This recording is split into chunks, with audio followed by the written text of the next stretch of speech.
మనం ఉన్నాం. గాఢ నిద్రలో, అజ్ఞానం అనే నిద్రలో ఉన్నాం.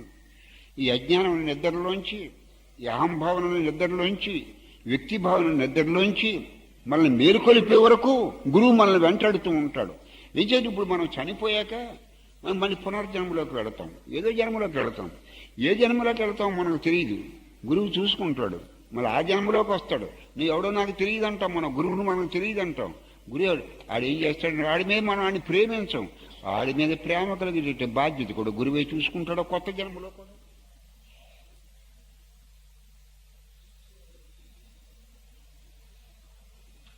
కాళిదాసు అంటాడు, ఆ జన్మాంతరంలో నీకెంతో కొంత అనుబంధం ఉంటేనే కానీ,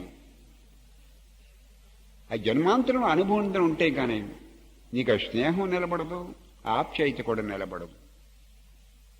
జన్మాంతరంలో మనకు అనుబంధం ఉంటేనే జీవితం పొడుగునా ఆప్యాయత నిలబడుతుంది, ఆ స్నేహం నిలబడుతుంది, ఆ మాధుర్యం నిలబడుతుంది, ఆ స్వీట్నెస్ను కాపాడుకుంటాం.